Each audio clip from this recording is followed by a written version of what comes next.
आंवले के वृक्ष के नीचे दीप दान करेगा शाम के समय पर संध्या काल के अंतर्गत, तो उसके घर में कभी संपदा की कमी ना हो। लक्ष्मी जी ने कहा प्रभु आपकी आज्ञा है, मैं स्वीकार करता, मैं स्वीकार करता। जितने भी लोग कथा श्रवण कर रहे हैं और जो लोग नहीं सुन पा रहे हो, इस कथा की एक छोटी सी बात जनमानस तक पहुंचाइए कि आंवले के वृक्ष के नीचे के दिन शाम के समय दीप दान अवश्य करें, जिससे आपके जीवन में खुशियां समाहित हो, जीवन में आनंद की अनुभूति, जीवन का सुख। जैसे सूर्य नारायण भगवान को स्टील के लोटे से या चांदी के लोटे से या पीतल के लोटे से या प्लास्टिक के लोटे से या कांच के बर्तन से जल चढ़ाने से आयु छिन्न होती है। क्या समाप्त होती है? आयु। और सूर्य नारायण भगवान को अगर तांबे के लोटे से जल दिया जाता है तो आयु की वृद्धि होती है, और दिन भर में अगर कोई काम अटकने वाला है तो वो काम का रास्ता खुल जाता है और शरीर की बीमारी समाप्त हो जाती है। शरीर की बीमारी समाप्त हो जाती है। 2 तारीख को नूतन संवत्सर प्रारंभ हो रहा है, नया वर्ष प्रारंभ हो रहा है। 2 तारीख नया संवत्सर नया वर्ष प्रारंभ हो रहा है। एक नियम बना लो कि हमारे शरीर को, क्योंकि दिन भर हम दुकान पे बैठे रहते हैं, नौकरी में लगे रहते हैं, सर्विस में लगे रहते हैं। अगर मुंबई, पूना, चेन्नई, मद्रास आदि अधिक बड़ी बड़ी सिटियों में लोग रहते हैं तो उनको ऑफिस जाना पड़ता है। सवेरे से जल्दी उठते हैं, काम करते हैं, दिन भर ऑफिस में लगे रहते हैं। व्यापार करने वाला व्यक्ति व्यापार करता रहता है, नौकरी करने वाला व्यक्ति नौकरी करता रहता है, धंधा करने वाला व्यक्ति धंधा करता रहता है, ठेला चलाने वाला, गाड़ी चलाने वाला गाड़ी चलाता रहता है। घर की माताओं को एक नियम नए संवत्सर से चालू कर देना चाहिए। क्या नियम? क्योंकि जान है तो जहान है। बोलो सही है कि गलत है? शरीर में रोग आ गया, बीमारी आ गई और तुमने 5 लाख रुपए महीना भी कमाया, मान लो, एक सरल भाषा में समझ लो, 5 लाख रुपए महीना तुम कमा रहे हो, 4 लाख रुपए महीना तुम कमा रहे हो, और शरीर में बीमारी आ गई। अब वो 5 लाख रुपए तुम्हारे कमाए हुए किसी काम के हैं क्या? हॉस्पिटल में जाओगे, दवाई में, गोली में, जांचों में वो समाप्त होते चले जाएगा। तुमने कमाया किसके लिए था? अपने बच्चों के लिए। मेहनत किसके लिए करी? अपने बच्चों के लिए। परिश्रम किसके लिए करा? आगे बढ़ने के लिए। और मालूम पड़ा कि तुम बीमार पड़ गए, जितना तुमने कमा कर जोड़ा था वो सब तुम्हारी बीमारी में लग गया। तो ऐसा कमाना कोई फायदे का है क्या? कमाओ, दिल से कमाओ, जितनी तुम्हारी कैपेसिटी है उससे दुगना कमाओ, पर उसके साथ एक काम चालू करो कि तुम अंतिम क्षण तक, जब मौत तुम्हारे दरवाजे पर आए, तुम्हारी उम्र जब पूरी हो, तब तक भी तुम बीमार नहीं पड़ो। उसके लिए एक काम चालू कर दो कि नए साल से हमें तांबे के लोटे में पानी भरना है, सिर से 8 इंच ऊपर रखना है, सूर्य को अर्घ देना है, और जो पानी नीचे गिरेगा उस पानी में से सूर्य का दर्शन करना है। वो पानी जब हमारे शरीर के इस हृदय रेखा के सम्मुख से, इस कपाल रेखा के बीच में से, मध्य से उस पानी की धार जब सूर्य की किरण देगा तो हमारे शरीर में कोई बड़ी बीमारी, ना कैंसर, ना लीवर, ना किडनी, कोई अटैक पटैक आ ही नहीं सकती। मेरा बच्चों से भी निवेदन है कि आप अपने पापा से कहो, आप अपनी मम्मी से कहो, और बड़ों से निवेदन है वो अपने बच्चों से कहो। बुजुर्ग माताओं से निवेदन है, अगर आप अपने बच्चों को सुखी देखना चाहती हो, बीमारी में पैसा नहीं लगाना चाहती, आप अपने बच्चों को अंत समय अपनी आंखों से उसको तड़पता हुआ नहीं मरना देखना चाहती, तो सूर्य को अर्घ देना चालू कर दो। क्योंकि सूर्य की किरण जल के साथ जब इस शरीर पर पड़ती है तो शरीर में कोई बीमारी टिक ही नहीं सकती। ये श्रीमद् शिव महापुराण की कथा कह रही है। ये ज्योतिष शास्त्र कहता है, रंग शास्त्र कहता है। हमारे जितने ज्योतिष शास्त्र हैं, रंग शास्त्र हैं, नग बताते हैं, मोती बताते हैं, नीलम बताते हैं, पन्ना बताते हैं, ये सब क्या पहनाते हैं? रंग का क्यों पहनाते हैं? क्योंकि रंग का इफेक्ट इस शरीर पर पड़ता है। कपड़े कौन से कलर के पहन रहा है, उसका इफेक्ट इस शरीर पर पड़ता है। उसी तरह 8 इंच ऊपर मस्तिष्क से तुम्हारा हाथ होना चाहिए, तांबे के कलश में जल होना चाहिए, और सूर्य को देखकर उस जल की धार में सूर्य को जल दीजिए। जिंदगी में बीमारी तुमको नहीं घेर सकती। और बीमार हो भी गए हो तो 15-20 दिन करके देखने में कुछ नहीं जाता। बाद में मत करना, श्योर वाला हमारा झूठ बोल रहा होगा, उसमें क्या दिक्कत? क्यों कह रहे हैं, क्यों बोल रहे हैं? उसका एक कारण है, आज के समय में लोग 80 साल और 90 साल के होकर नहीं जा रहे भाई। आज के समय में लोग अटैक आता है, बीमारी आती है, कैंसर हो गया, शुगर हो गई, बीपी हो गया, 60, 70, 75, 55, 40 में लोगों के प्राण छूट जा रहे हैं। अगर ये पूरी पृथ्वी युवानों से जवानों से अगर विहीन हो जाएगी तो किस काम की? तुम्हारा कमाया गया धन किस काम का हो? कौन कौन ले रहा है नियम? आज से 2 तारीख से नियम बना लो कि नूतन वर्ष से 1 तांबे का लोटा जल सूर्य नारायण को अर्घ देना है हमको प्रतिदिन। घर का चाहे छोटा हो चाहे बड़ा हो, जिस बच्चे को रोज बुखार आता हो, निमोनिया हो रहा हो, जिसका लीवर किडनी डैमेज हो गया हो, वो नियम बना लो 15 दिन के अंदर, 20 दिन के अंदर डायलिसिस में अंतर आ जाएगा तुम्हारे। तुम कर तो देखो, इस प्रभाव करे।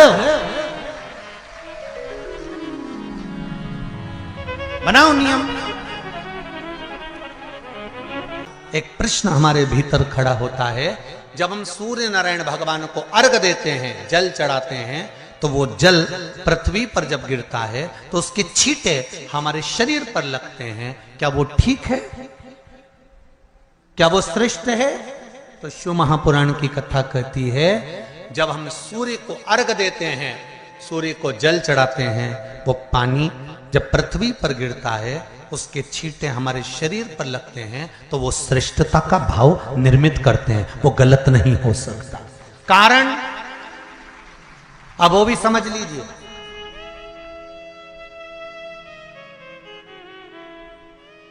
अब सूर्य नारायण भगवान को आप जल चढ़ा रहे हो तो छींटे नहीं लगे, उसके लिए क्या स्टूल पे चढ़ के चढ़ाओगे कि कुर्सी पे चढ़ के चढ़ाओगे? अरे बोलो तो सही। अब कई लोगों के दिमाग में यह बात भरा गई कि हम भगवान को जल चढ़ाते हैं, वो हमारे शरीर में छींटे लगते हैं, जमीन पे से पानी गिरता है, वो हमारे शरीर को छींटे लगते हैं, भगवान को अच्छा नहीं लगता होगा। कौन ने कहा? पहले तो उसको पकड़ के ला।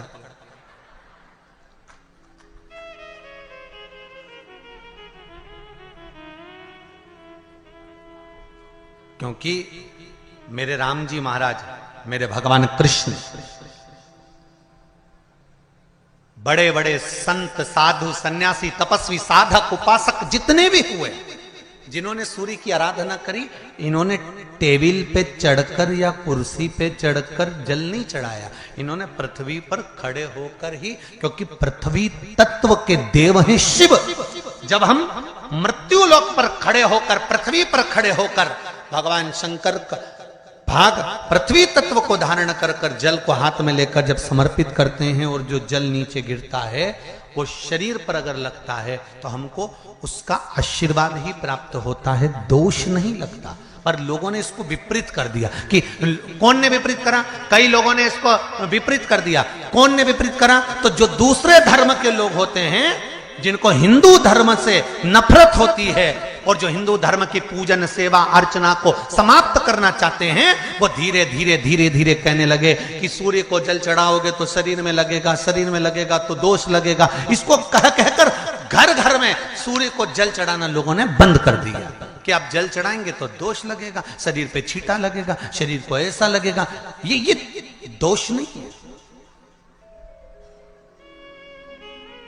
कितनी सुंदर बात है महाराज।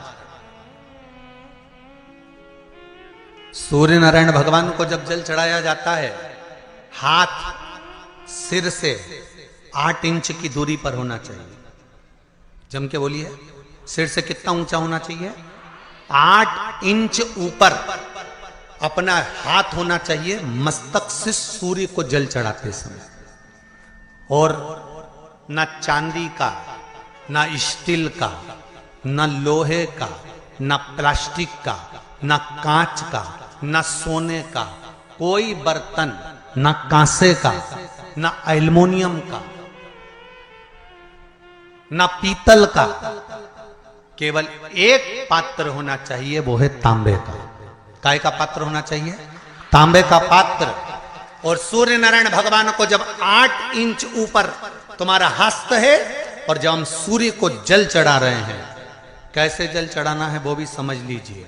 अगर कोई कैंसर का मरीज है, जिसके चेस्ट में कैंसर आ गया हो, लेफ्ट में, राइट में कहीं पर कैंसर आ गया हो, या कोई गठान आ गई हो, तो महाराज आप जल चढ़ाते समय उस जल की धार को सूर्य भगवान को जब चढ़ा रहे हो, तो धार आपकी गठान की ओर जाना चाहिए, जिससे सूर्य की किरण उस जल में से आपके उस स्थान पर पड़े, उस जगह पर पड़े जहां पर गठान है। महाराज आप लगातार जल तो चढ़ाना चालू करो, अच्छे अच्छे डॉक्टर फेल हो जाएंगे और कह देंगे गठान ठीक हो गई। आपका लीवर और किडनी गड़बड़ कर रहा है, आप प्रतिदिन, आपका स्वास्थ्य गड़बड़ रहता है, आप प्रतिदिन ये ज्योतिष शास्त्र के अंतर्गत, रत्न शास्त्र के अंतर्गत, ये रत्न शास्त्र, ज्योतिष शास्त्र, रंग शास्त्र जो हमारे यहाँ है, रंगों के हिसाब से ये जितने रत्न होते हैं, माणिक हुआ, मोती हुआ, नीलम हुआ, मूंगा हुआ, पुखराज हुआ, ये क्यों कहते हैं ये पीला है, ये सफेद है, ये नीला है, ये लाल है, इसको शरीर में क्यों पहनाते हैं? उसका कारण होता है कि जब शरीर में पहनते हैं, सूर्य की किरण उसमें पड़ती है, हमारे शरीर पर वो कलर का इफेक्ट पड़ता है, उस कलर को शरीर पर लगता है, और शरीर पर लगता है तो हमारा शरीर धीरे धीरे, हमारी जो इंद्रियां हैं वो सही होने लगती हैं। पुराण की कथा वर्णन कर रहे हैं, श्रेष्ठ बुद्धि को भी अगर हमको चाहिए तो हमें शिव की आराधना करनी। कोई कोई बच्चे ऐसे रहते हैं जो जन्म लेने के बाद उनका शरीर का विकास नहीं होता, मुख में से राल टपकती रहती है, पलंग पर सोए रहते हैं, हिलते नहीं, शरीर उनका काम नहीं करता, उसको गोदी में रखना पड़ता है, ले जाना लाना पड़ता है, उसको अपनी इंद्रियों का भी ध्यान नहीं रहता कि उसको वॉशरूम आई है, कि उसको कुछ खाना है या पीना है या कुछ, उसको सुध नहीं। उन बच्चों के लिए भी शिव महापुराण में एक बड़ा सुंदर सा प्रसंग आता है। अगर आपकी कॉलोनी में, आपकी सोसाइटी में, आपके मोहल्ले में, आपके आसपास के क्षेत्र में इस तरह के अगर बच्चे रहते हैं, तो उनके माँ बाप को चाहिए कि शिव को, भगवान शंकर को जो बेल होता है, बेल देखा है आप लोगों ने? इधर सूरत गुजरात में क्या बोलते हैं? बेला ही बोलते हैं। तो बेला का जो फल होता है, उस फल के अंदर का जो गुर्दा होता है, फल के अंदर का जो गुर्दा होता है, उस गुर्दे को सुखाकर, उसको बाद में जलाकर उसकी भस्म अच्छी पीस कर तैयार करो, और जिस दिन सोमवार की अष्टमी हो, सोमवार के दिन अगर अष्टमी की तिथि पड़ जाती है या अष्टमी के दिन सोमवार पड़ जाता है, तो उस दिन देवाधिदेव महादेव को, अगर मंदिर में आप वो भस्म नहीं चढ़ा सकते, तो घर में ही उस बाबा को थोड़ी सी चुटकी भरकर भस्म, वो जो बेले की भस्म बनाई है, वो शिव को समर्पित कर दो।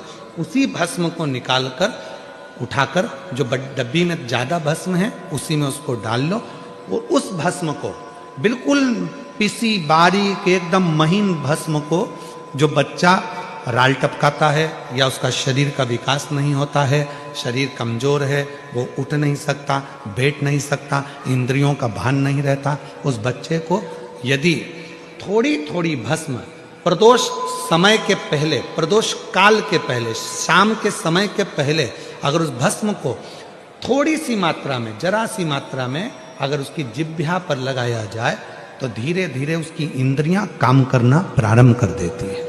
इंद्रियां काम करती हैं। डॉक्टर का भी इलाज करवाओ, डॉक्टर को भी दिखाते रहो, क्योंकि डॉक्टर शिव का एक रूप मानते हैं शिव पुराण में। और साथ में शिव जी पर चढ़ाओ एक लोटा जल।